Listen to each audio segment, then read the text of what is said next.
सभापति महोदय, हमने कल भी अपील किया। मैं आज भी फिर से आपके माध्यम से सदन को अपील करना चाहता हूं। कांग्रेस पार्टी के नेताओं से और बाकी विपक्ष के साथियों से हमने पर्सनल लेवल में भी बातचीत किया है। हमने आमंत्रित भी किया है कि आपका सुझाव क्या है, हमको आप पर्सनली मिलकर बता सकते हैं। लोकसभा स्पीकर साहब के माध्यम से भी हमने चर्चा किया है कि नीट पेपर लीक को लेकर के इस सदन में और राज्यसभा में हम जिस प्रकार से विपक्ष चाहता है, जिस तारीख को चाहता है, जितना समय चाहिए चर्चा के लिए सरकार तैयार है। हमने आश्वासन दिया।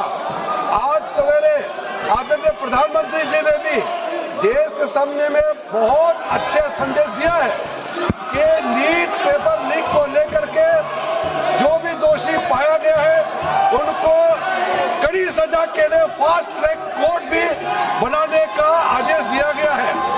और साथ में ये भी कहा है कि देश के युवाओं का, देश के हमारे छात्राओं का भविष्य के साथ कोई भी खिलवाड़ बर्दाश्त नहीं किया जाएगा।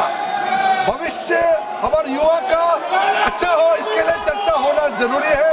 हम विपक्ष से फिर से हाथ जोड़ के हम अनुरोध करना चाहते हैं कि आप भी तय कीजिए कब चर्चा शुरू करना है। हम तैयार हैं, लेकिन आप कंडीशन लगा करके बहाना मत बनाइए, क्योंकि अगर आप कंडीशन लगाता है, आप एक्सक्यूज देते हैं, तो इसका मतलब सब समझ जाते हैं कि आप चर्चा से भागना चाहते हैं।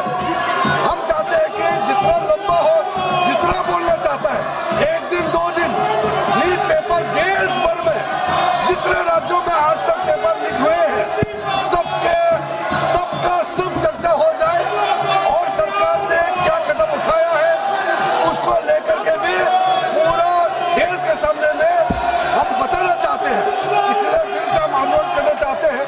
आज एनडीए के सारे साथियों ने प्रदर्शन भी किया, मांग किया कि तुरंत नीट पेपर लीक पर चर्चा हो।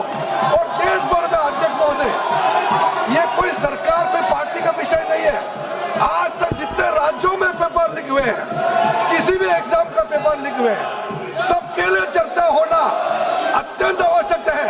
हम इसमें राजनीति ना करें, एकजुट में युवाओं के लिए, छात्रों के लिए हम एकजुट हो जाए और लोकसभा में जितना जल्दी चर्चा हो देश के लिए अच्छा है।